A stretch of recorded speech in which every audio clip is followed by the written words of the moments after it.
trying to tell everybody he needs some help. And ain't nobody would have fucking listened because he got the money. I gotta say, whatever y'all don't understand, I live with him, he needs some help. And this is it. This is what I'm fucking losing my fucking marriage to. This shit right here. I told everybody, y'all gotta help him. He is spiraling. I'm in here with him. I'm trying to love him through it. I was gonna run out the door. I was gonna leave him. But everybody told me, don't leave him. He's struggling. I stayed, but not this year. We got the police involved. CPS, you're lying on me. You making up alibis. You got our son, my stepson, lying. And thank God I recorded it. And he innocent in this, but you said just to protect yourself, you would take anybody out, including me, and I can't let you do it. What's going on YouTube? This young lady that we're about to watch here gives a breakdown on relationships, on toxicity, and she goes a little deeper into why we're looking at the situation through one set of eyes with this Dwight Howard, whatever you want to call it. The man looks like he's crashing out.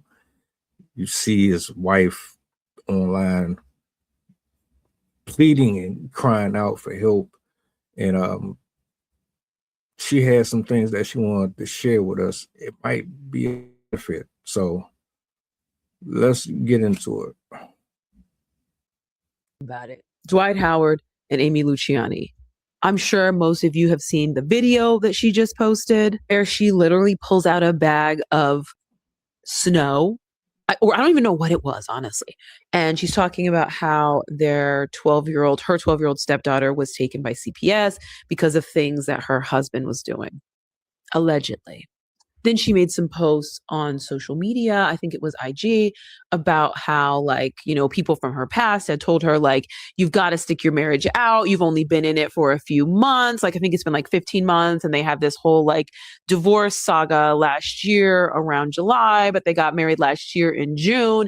And she didn't want to have a failed marriage because she believed that the Lord brought this man to her and that she's got to do her wifely duty. I literally saw a video. She was giving wife advice as a wife of 6 months who already wanted to divorce her husband once, about how, you know, sometimes you just got to be quiet. You just got to shut up.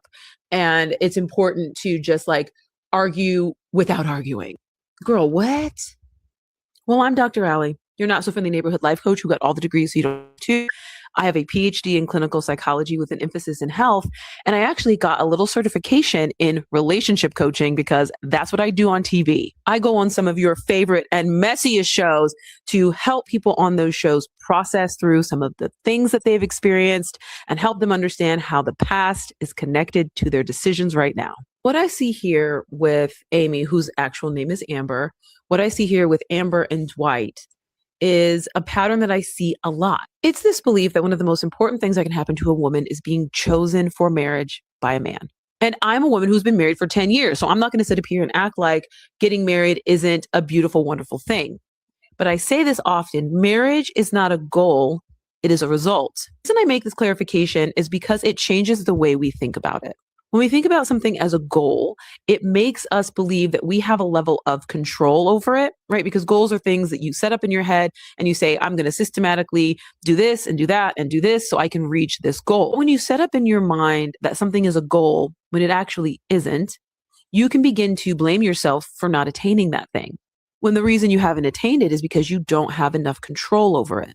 With marriage, for example, there's a whole other person that's involved that you don't get to dictate, change, manipulate, or cajole into doing what you want. And sometimes we're so focused on the goal of the white dress, the event, the day, the house, the stuff, the kids, that you're not focused on the fact that this is a real living, breathing person with a very complicated life that happened before you. And if the two of you aren't really in alignment, if the two of you don't have safety and trust and communication and vulnerability and intimacy, that this goal that you had, right, this idea that marriage is the thing you've wanted, isn't going to be what it's chalked up to be. I'm glad she put that out, because it's like, let's be real, man. A lot of people go into these relationships for the wrong reasons. You see the person looks attractive and you think that's enough to keep you happy, entertained, keep your sex drive up, keep the romance alive, until you start having to figure out how to file taxes together, pay bills together, figure out your routine in the house, in the bathroom, cleaning, simple shit like who takes care of the shower, or who unclogs this, and who washes this, and what we're gonna see and view on TV.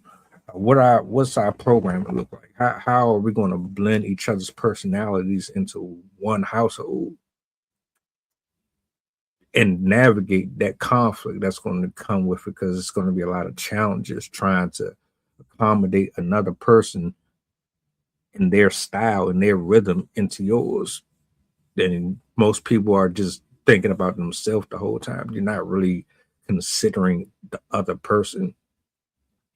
I don't even know how this woman and Dwight Howard got here in the first place, other than she didn't really know what she was signing up for. I'm gonna put it that way, as frank as I can. She saw the man had money, and she probably saw on the exterior side of it, he had a cool personality to an extent, but she didn't know about all those demons, which is hard for me to believe she didn't, because the shit is plastered all over social media. But I digress.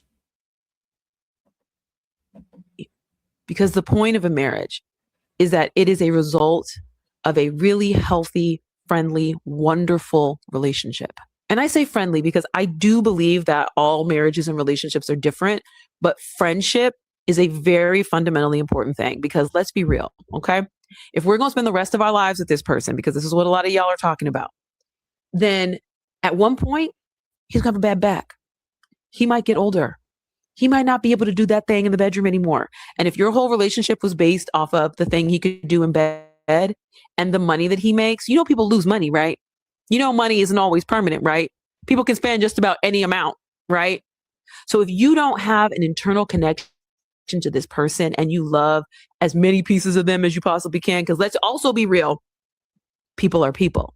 And there is never going to be a person that you are going to 100% align with every single thing that they do, they think, or they say. So it is about building a relationship. You can actually start to have fun as you're developing a relationship with somebody. And then you can look for the red flags and not cover them up. I read a People magazine article from last year about this relationship. And I guess they had sat down with Amy Amber. And she was saying that one of the things that she really loved about the relationship so much is he would come to her and he would say, "Have you prayed about it?" And I love all religions, worship the God that you choose. But sometimes men with lots of red flags can cover up those red flags with very surface spiritual language. And baby, it don't get more surface than "have you prayed on it?" Especially if that comes after them doing something super toxic and they want to try to change the way you think about it with an intimate moment.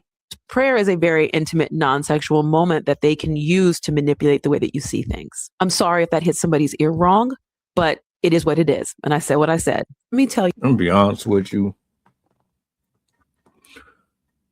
A lot of celebrities, they got money, they got mental issues.